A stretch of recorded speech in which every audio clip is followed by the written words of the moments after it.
Sam O'Reilly for Fight Talk, Under the Lights, episode 3 with the current southern area. And the new. Yeah, super light. Mikey Sakyi, how are you, sir? Yeah, man, I'm all good, Good. Let's start at the beginning, man. I want to go back a little bit. Learn about your childhood, learn about where you come from, what got you to this point today. So yeah, talk to me about being a kid. Being a kid, I had a good childhood. Like, you hear everyone has these stories of like the hard upbringings and all that. But no, mine was pretty standard. Grew up with my mum and dad we first started off in Leytonstone, but I was so young I can't remember none of that. Yeah. And then we moved to Woodford, and that's where I remember most of my childhood. My primary school was literally just across the road, so I used to go to school and come home, play my PlayStation, play outside, you know. Yeah. Just a normal upbringing. My parents worked hard. There was always the parents that always emphasised like, do your school, go to school, get a good job, all that kind of thing. So yeah, I just kept my nut down, stayed in school, done college, done university. Have you done all of that? Yeah, I've done everything. So you were never in any trouble at school? Nah. You hear a lot of guys, start to get away from trouble. When you start getting into your teens and that, you start getting into a little bit of trouble in school, like fights and that. But yeah, nothing major. Yeah, just kept my nut down. That's it, really. Didn't have no major problems with my childhood. That was all good. Always food on the table, never uncomfortable. My parents worked hard, so. Yeah. So at what point do you first walk in a boxing gym? How does that come from? You know, because obviously it's not the everyday thing. Yeah. A parent with a box or something. Yeah. What it is, my dad, he used to do karate, and he was a karate instructor back in Ghana. So that's where he's originally from? That's where my parents are from, Ghana. So obviously he'd come here, and whenever we'd be watching telly or whatever, he'd have on like Bruce Lee or something mad, innit? Something to do with fighting, or what's his Jean-Claude Van Damme, like he loved all that stuff. So I used to watch all that stuff with him. Yeah. So I don't know, I think subconsciously it was probably just drummed into me. And then I think I was 12 or 13, I started kickboxing. And then I'd done that all the way up to, I want to say 16, 17. Now it's actually a brown belt. I got up to my brown belt in kickboxing. And then I went to uni, and that's where I started boxing. I found a little, because obviously you move away from home. Where did you move to? Brighton. I went to Brighton uni, yeah. So you move away from home, and I wanted to keep active, doing whatever. So I found a little boxing gym, Moulsecoombe Boxing Gym it was called. I remember two brothers, they were twins I think, Matt and Nick Webb. They were good coaches. Not the Nick Webb, not the heavyweight. Nah, not the heavyweight, nah. So they were good. And yeah, that's where I started boxing. So I was 18, really. So you're at uni, 18. Boxing just sort of, what, more just a hobby? Or it was, at what point do you go, you know what, maybe I'd like to have a couple of fights, or... To be honest, I would not be able to tell you. When I started boxing, it's like it just consumed me, innit? And just training every day. After that, like, you get, I don't know, it just consumes you and you can't think of doing nothing else. It's like you wake up, oh, I've got to do my run. Do your run, then you do whatever you're doing in the day. Yeah. And you think, yeah, I've got sparring later. And all you're thinking is about your sessions, what you got to do next, what you do, eating. Oh, I've got sparring later, I've got to eat this. Like a drug. So, yeah, you just fuel it. And then you get to the point where you've had a few fights. Either people are saying you're good or you're shit.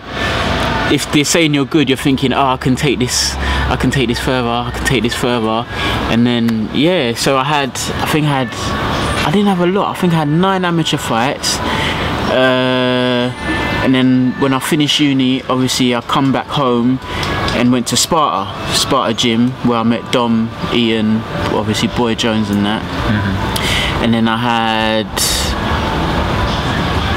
7 unlicensed fights.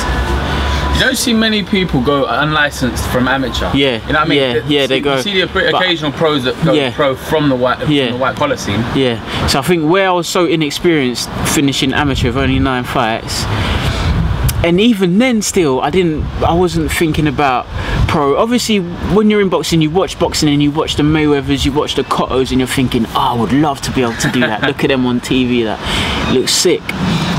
But really then, I don't even think I was serious or even thinking proper about going pro, because obviously my parents still saying, oh, get a good job, So I've come back from uni. I'm working for Waltham Forest Council in the planning department.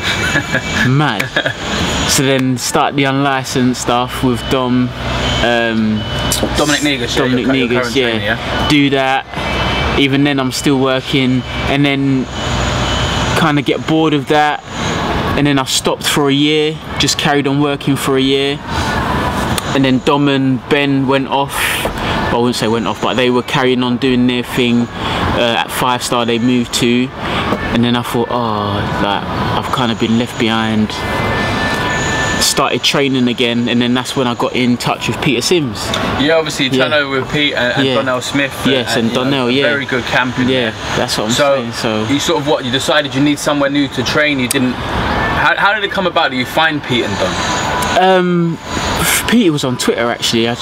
We just dropped messages, and then he said, yeah, come down and have a spar and we'll see what you're saying. And that's how that happened. But I felt like I didn't want to bother Ben and Dom kind of thing, because where I'd fallen off a bit and they'd skyrocketed. Yeah, you become southern areas. Yeah, and I thought, oh, maybe I shouldn't. Me not knowing that, Dom would have always took me back, like always have brought me back, like, with open arms. So I went to Pete, training there, and that was wicked. Training there every day. That's where I first met you. I think you might have been 1-0 when we met up there. Yeah.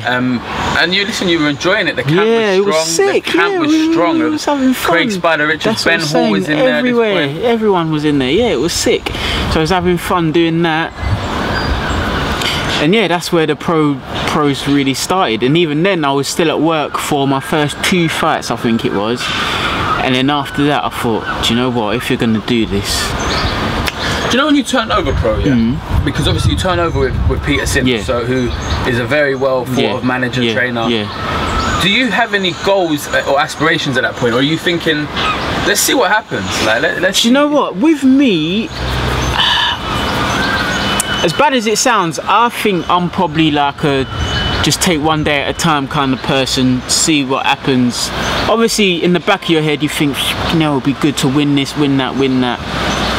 But I'm so, I'll say, in the moment of things, that I tend not to think so far ahead, or do you get what I'm trying to say? Yeah. Like, I just literally, I'll be living in the moment. Yeah. So that's how I see myself, and that's I see that as an advantage, to be fair, because I don't get caught up in everything else. You can add pressure to yourself. Exactly. You know when guys are like, well, if I just win these couple of fights, I can get it. Exactly. It adds that So I don't really get caught up in. I just now, and we're here and now, innit? So that's what I've got to do, here and now. And yeah, that's how I am really. So I didn't really think, oh, I'll win this, make this money, make that money, because that's how people think, innit? Yeah. And they kind of map out their careers thinking it's going to go a certain way, but you cannot do that, because there's so many bumps, and boxing is mad. Yeah. And I think at the start I was still living in the moment, but yeah, I still kind of had an idea of how I wanted my career to plan out. But then after the first loss, talk to me about with Jamie Carley, Brentwoodson MTK show, right? Yeah. And you know, I was there. I saw, and from what I saw, you just looked like you were in the wrong game plan. And how do you sum it up when you look back at that defeat? Taking nothing away from Jamie, he fought a very good fight, and he was there and on me till the end. A tough man, isn't he? But the best Mikey can handle that easily. Do you know what I mean? Would you put that down to your own poor performance? You know? I would say I got a bit lackadaisy, got a bit complacent, and I didn't focus properly on that fight where he come in at, was it 1 week or 2 weeks? So it wasn't. Yeah, it wasn't. Yeah, he come in, and we've been looking at other opponents, and he come in at short notice, so I didn't have my mind in the right frame for a competitive hard fight. Yeah. You know, you get caught up in the journeyman, I can glide through this, glide through it, and then suddenly I've got someone in front of me that wants to win, and it shocked me, I would say. Yeah. And that was it was really good learning, because it makes you realise, mate, this game ain't no joke, and no matter who's in front of you, if they want to win, it's going to be a hard night. Do you know what I mean? So I'm glad that happened, and I've learned a lot from it. Every win I've had since then has been a stoppage. So let's talk about that. You get beaten, you lose it, and you know you have to reevaluate. Yeah. You then change camps. Yes. Back to Dom, who you've known for a long time. So how does that go from this is just one bad night to, you know what, I think I need to change my camp? How does the transition happen? I didn't feel like I needed to change my camp. There was so much stuff going on personally, and there was a time after that loss I was thinking, should I just go back to work, and do you know what I mean, maybe I'm not good enough. So I thought, crossed your mind, just I think it always just, after a loss, I think it comes to mind, especially after that performance, when you know you don't perform as well as you can, and so I thought, I took a break, and then who was we meant to fight? Someone else again. But everything, I don't know, I just felt like I needed a change, felt I needed to go back to my roots. So we sat down, had a talk, and then that was it. And then, even then, straight away, I didn't go straight back to Dom. I took some time out, and then I went back to the gym, and Dom was like, mate, that loss, like, he was like, I don't even see that as a loss. I don't even see that on your record. With me, you're starting fresh. You've not even had a fight to me, because no one's seen the best of you yet, and that's it. And then since then, he's been killing me in the gym ever since. You've had, like you said, your wins have all been stoppages. I saw you on a Prince Regent, I think it was. Yeah. But you've had a bit of, let's say, the boxing, there's been a lot of cancellations. Yes. It's been a frustrating time. Been hard and frustrating. You and a lot of guys have had this at the moment.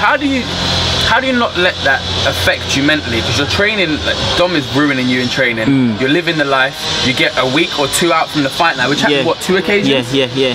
How do you not let that break your spirit? I think in this game, you either want it or you don't. Obviously, you get a little depressed couple days where it's mad because you're all buzzing for the fight, and then you get told it's cancelled. Your body just goes and you just go flat, and it's like you don't want to do nothing. Put your body through that. You just want to stay in bed, and it's so hard to get out for training. But that's where Dom's good, because he always keeps us. He's like, cancelled, all right, cool. You was ready for you was doing a 6-rounder, all right, I'm getting someone in to spar you 10 rounds in the gym to let your steam out. And then we've got that release kind of thing, so that's a good thing.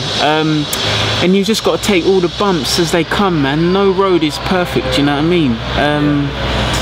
In boxing, it's certain. That's what I'm saying. You can't expect it to be skyrocketed straight up. You're gonna have ups and downs. It's just life, isn't it? And you've got to have a certain maturity to expect stuff like that and bounce back from stuff like that, and not take it. You can't take it personally. They're not cancelling the show on you. It's not because of you. They're cancelling the show, so you can't take it. Obviously, you're excited. You've done all the tickets. Fucking hell, everyone's excited. Now you've got to go back and give all the tickets back. But you can't hold on to that. You can't take it personal. It's business, man. If something weren't working for the show, that's it. Simple as that. Scratch it off and it's on to the next one. That's how you got to see it. What it did do, it gave you a time out that you may or may not have wanted, but you ended up taking a fight on the Leeds, Ellen Road. What happened was, we was meant to fight that fight on the Tyson Fury bill. Okay. So that was penciled in. I was fighting that geezer on the Tyson Fury bill. July I think it was June the 9th, wasn't it? June the 9th, that's right. The last one gone. So we was getting ready for that. We went away to Bilbao for Ben's fight. So I had my little time off, then come back What was the atmosphere like in there, by the way? In Bilbao, it was mental, mate. They love boxing there. Do you reckon you'd fight out there? Would you? No, I would. I'd love to. I'd fight anywhere, but That's serious. You saw the atmosphere when oh Bradley my Skeet was god, fighting. that was proper. That was proper. But yeah, went out to Bilbao, come back. And to be fair, even though we were scheduled for the 9th of June, I was peaking for the 19th of May. And Dom kept saying, mate, there's something telling me that they're going to pull a fast one and we're going to fight in Leeds in May. So I was like, sweet. Stayed in the gym. And yeah, I was peaking perfect. And then... How much notice did they give you? We was fighting the next Saturday. They rang us on the Wednesday. Do you know when I knew? I saw the weigh-in photo. Oh, that's what I'm saying. I was like, what? Yeah. Hey, that's Mikey. What's happening that's here? what I'm saying. So they rang us.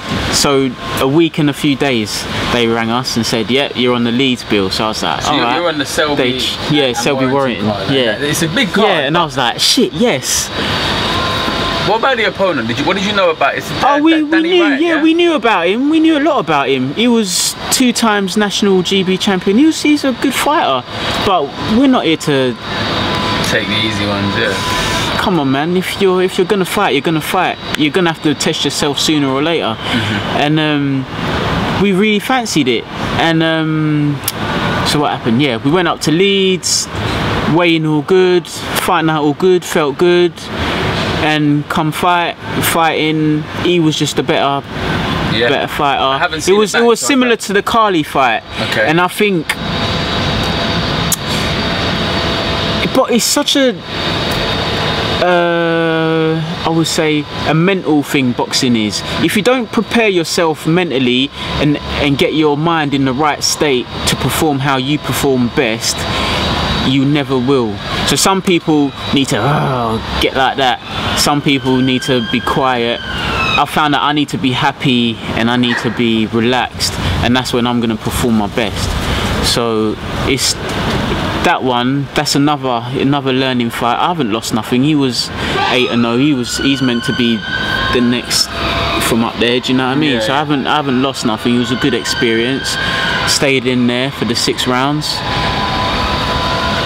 Now I'm Southern Area champ. You think you lost? Oh yeah, 100% I lost. Yeah, 100%. But like again, it's like the Carly fight. I did not perform to nowhere near the standard I could have. But then it's another learning fight. Do you know what I mean?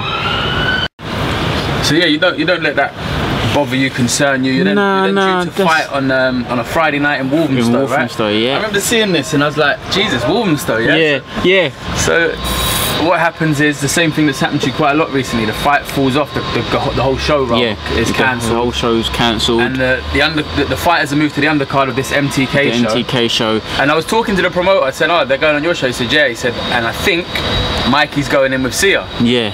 So I won't lie. First thing I thought is, shit, he's going straight into the southern area. You know, you look at some people who won't understand it will look at your record and say, "Well, how has that been sanctioned?" At first, you can, of course, it's a fair. But you look at the styles and stuff. So yeah. I'm not sure how they do the sanctioning stuff. I think you have to have, I'm not sure, 7 fights or whatever before you can fight for a southern area. Listen, Eric Gocheng fought for the southern area on 2 or 3 losses in a row. So it happens. Yeah, you know? That's what I'm saying. So, and that's the thing. Who's accepting fights with Sia? No one. Exactly. So that's another thing. But yeah, that got offered. And the thing is, when you're training with Dom, we're fit for 12 rounds. No matter what fight we're fighting, we are 100% fit for 12 rounds. You can tell the difference in my fitness from other fights. Yeah, we're fit for 12 rounds. So any opportunities come that we'll weigh up the risk, we'll weigh up the reward. What did I have to lose from losing to Osgood in a southern area fight? Yeah. When I've already took my first loss, I've had 2 losses now, so another loss. What does it mean? Yeah. So you look at that fight because Sia was avoided. Like, there's no doubt about it. Now, whether it turns out it was all hype or you just were better than him on the day, you know, time will tell, I guess. But some people were ringside with me and they were saying, look, you see how Jamie Carly beat Mikey, same thing's going to happen. Yes. I saw it, I understood it, but truth be told, I believed you could box him. Yeah. You didn't allow yourself to get caught on the ropes the way you did with Carlo. You moved out, you swiveled out, and you landed the cleaner shots. Yeah. How do you feel in the ring when you're boxing him, with knowing that, you know, you've been here before, you've been in these hard situations, but you can turn it on now. This is the time. That's what I'm saying about the frame of mind. I made sure I was, because the best Mikey Sakyi, a pressure fighter, it doesn't matter. Do you know what I mean? I can. People underestimate how strong I am, how tough I am, and what I can do on the inside. If you watch the fight, on the outside it probably looks like he was out hustling me, but if you see, I was landing them way cleaner shots. And the uppercut through the guard against, when you went back to the rope, you landed this uppercut on multiple occasions. His head flew back, and you could see the pattern was there. He's gonna keep bum rushing you. Yeah, exactly. And you're gonna step off with the cleaner shots. And I was putting in the work to the body that a lot of people weren't seeing, that was slowing him down during the rounds, and then we got the stoppage in the end.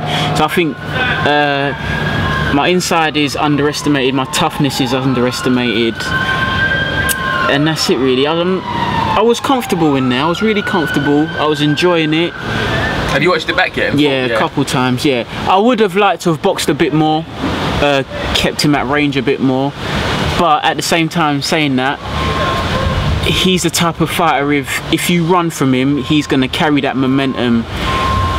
So I wanted to stay there with him and let him know that you're not going to hurt me, I'm not going to run from you, I'm going to keep hitting you when you hit me, I'm going to hit you cleaner and I'm going to hit you harder, and that's what I done. So did you, going into that last round, it was some different scorecards. I mean, I think it's come out, the ref had it basically even going into that round. I had you winning by a round, a couple of people had it shut out, clear to see, which I didn't see, but each to their own, innit? So in that last round, you landed a beautiful left hook. Was the plan to go for a stoppage that late on? Yes, I was told. Oh, what, the original game plan? No, even at that time, once the fight has transpired and you're into that last round, you don't want to leave it to the judges. I was so subjective. Yeah, Dale and Dom said to me in the last round, now you have to knock him out. And luckily enough, or not, well, you make your own luck, innit? Yeah. So, we pulled it off. Is that the shot of your career, that left hook? Oh yeah, definitely, definitely. I didn't even know. You know, when you're in, I was just in such a flow, I just threw it and landed, and I saw him stumble, and I just bum rushed him. But yeah, we knew. Dale was saying to me throughout the fight, you need to step up the work rate a bit, because you don't know how it's gonna go. And coming into the last round, both of them said, mate, you have to knock him out. I had enough in the tank, more than enough in the tank. I could have gone 5 more, but yeah, we got the stoppage, and that's all that matters. But we always knew, as long as we stay with him, it would happen. Yeah. Luckily enough, it happened in the last round, but in leading up to the fight, we always knew all you got to do is stay with him, stay with him, stay with him, and it will happen at one point. As Dom says, I can punch, so yeah. It's gone a little bit viral as well. It's been shared on social media. Listen, it was a great round. For me, it summed up small hall boxing, the reason I love it so much. Yeah. The emotion was clear to see. Mate, you jumped on Dom and he sort of threw you around. We was crying, mate. We've been through like all the cancellations, taking fights with people like Danny Wright, just so we can get our opportunity to showcase what we can do. And it's like, it's so perfect that was the perfect platform and the perfect event and the perfect night for it to happen on. Do you know what I mean?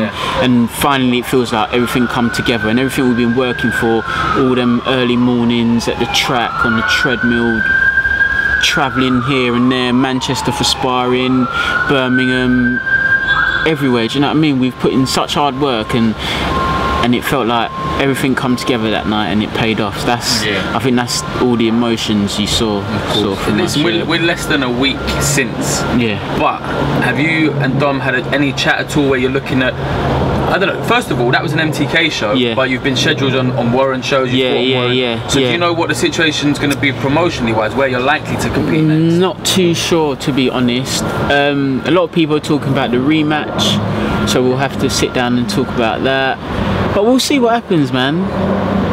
We'll see what happens. You're pretty calm with it, isn't it? Come on, man, I'm here to fight. Do you know what I mean? Just, it doesn't matter who, when, where. Just, if it was your decision and they could say, you can tell me the next fight, who would you fight? I'd say Sanjeev. Sanjeev? Yeah, because I remember ages ago, we've been wanting that fight for ages, and it's not even nothing personal. It's just, this is boxing, and it's like, if you look at the light welters, he's like my local. Yeah. Do you know what I mean? Yeah. Do you know what I mean? He's got his wicked record. He's got a great following. I'm building myself up. Like, if we come together, imagine, like, you saw how the crowd was going with the Ozgul fight. So imagine how we could get a crowd going with that fight. And it's just a massive fight. So why not? We've sparred before as well, and it's fireworks. Do you know what I mean? So we just want to entertain. That's what we're here for. It's like WWE, innit? Like, the best fights are the ones that are the most entertaining, and that's what we want to do. We want to entertain, because that's the only way you're going to boost your profile. So yeah, Sanjeev would be a wicked fight. Who else? I don't think there's no one else. I'd say, oh yeah, I want to fight him, because I'd love to fight Sanjeev. See what's offered. Yeah, see that's what I'm saying. Up. Yeah, I'm not too fussed. If the Sanjeev fight don't happen, it don't happen, innit? And it don't matter. Anyone else, I'd say to them, well, how long are you gonna have out and stuff? But I know you're already back. Yeah, back working. We're back already training. back training, back working. Got to stay ready, mate. Do you know what I mean? Might get another week's notice for an English or something. Do you know what I mean? It's like, yeah, man, we got to stay ready. That's what we do, man. Always in the gym, always grafting. Definitely. You've certainly shown there are more than one way. Of course. I think people get caught up too much in the and doing it the smooth way. This is a fighter's game, man. You just got to be willing to take your chance. You know what I mean? So there's going to be some tough fights out there, but for now, you're happy to just keep letting them know, because what I will say from it is, I don't think many people would have known you as should have done, if you know what I mean. Yes, 100%. I think that was a good introduction to me, that fight, where I've been flying under the radar for a while. And by rights, really, people shouldn't have known about me, because I've been doing the small hall shows, I've taken a few losses.